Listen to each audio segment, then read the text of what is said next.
नमस्कार साथियों, आप देख रहे हैं बाबा साहब की विरासत। यहाँ हम बाबा साहब डॉक्टर भीमराव अंबेडकर के विचार, भारतीय संविधान, बहुजन महापुरुषों का इतिहास और आज के दिन का इतिहास आपके सामने प्रामाणिक तथ्यों के साथ प्रस्तुत करते हैं। 10 जुलाई 2026 आज 10 जुलाई का दिन भारतीय इतिहास में एक बेहद महत्वपूर्ण घटना की याद दिलाता है। आज से ठीक 95 वर्ष पहले 10 जुलाई 1931 को भारत रत्न संविधान निर्माता और आधुनिक भारत के महान समाज सुधारक डॉक्टर भीमराव रामजी अंबेडकर ने तत्कालीन बम्बई, आज की मुंबई के दादर स्थित हिंदू कॉलोनी में एक भूखंड खरीदा था। इसी भूमि पर आगे चलकर उन्होंने अपना ऐतिहासिक निवास राजगृह बनवाया, जो आज दुनिया भर के करोड़ों लोगों के लिए प्रेरणा, ज्ञान और सामाजिक न्याय का प्रतीक माना जाता है। लेकिन क्या राजगृह ही डॉक्टर अंबेडकर का पहला घर था? इस सवाल का जवाब है नहीं। राजगृह से पहले डॉक्टर अंबेडकर का एक और घर था, जिसका नाम था चार मीनार। बहुत कम लोगों को इस घर के बारे में जानकारी है। आखिर इस मकान का नाम चार मीनार क्यों रखा गया? क्या इसका संबंध हैदराबाद के प्रसिद्ध चार मीनार स्मारक या वहां के निजाम से था? या वास्तव में हैदराबाद के निजाम ने डॉक्टर अंबेडकर को ये घर खरीदने के लिए आर्थिक सहायता या ऋण दिया था?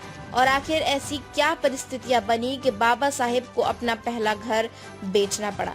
इन सवालों के जवाब हमें केवल एक मकान की कहानी नहीं बताते, बल्कि उस महान व्यक्ति के जीवन के संघर्ष, अपमान, आत्मसम्मान, शिक्षा के प्रति समर्पण और सामाजिक क्रांति की पूरी यात्रा को हमारे सामने रखते हैं। ये कहानी शुरू होती है वर्ष 1913 से, जब बड़ौदा रियासत के प्रगतिशील शासक महाराजा सयाजी राव गायकवाड़ ने डॉक्टर अंबेडकर को उच्च शिक्षा के लिए अमेरिका के कोलंबिया विश्वविद्यालय भेजने हेतु छात्रवृत्ति प्रदान की। ये छात्रवृत्ति केवल आर्थिक सहायता नहीं थी, बल्कि एक ऐसा युवा प्रभावशाली छात्र के सपनों को उड़ान देने का माध्यम थी, जो आगे चलकर भारत का भविष्य बदलने वाला था। हालांकि इस छात्रवृत्ति के साथ एक शर्त भी जुड़ी थी। पढ़ाई पूरी करने के बाद डॉक्टर अंबेडकर को बड़ौदा राज्य लौटकर उनकी सेवा करनी थी।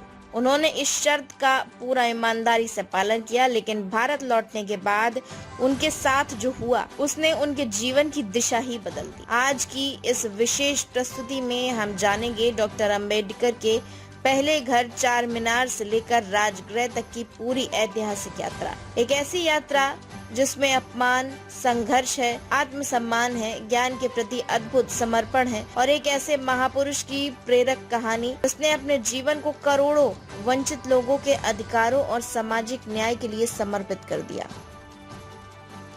यदि आपको ये जानकारी उपयोगी लगी हो तो वीडियो को लाइक करें, अपने परिवार और मित्रों के साथ साझा करें, ताकि बाबा साहब के विचार, संविधान का ज्ञान और हमारा गौरवशाली इतिहास अधिक से अधिक लोगों तक पहुंच सके। यदि आपने अभी तक बाबा साहब की विरासत चैनल को सब्सक्राइब नहीं किया है तो अभी सब्सक्राइब करें और बेल आइकन अवश्य दबाएं, ताकि हमारी हर नई वीडियो सबसे पहले आप तक पहुँचे। याद रखिए, शिक्षा ही सबसे बड़ा हथियार है, संविधान हमारी सबसे बड़ी ताकत है और सामाजिक न्याय हमारी सबसे बड़ी जिम्मेदारी है। इस संदेश के साथ नमस्कार। जय भीम, जय संविधान, जय भारत।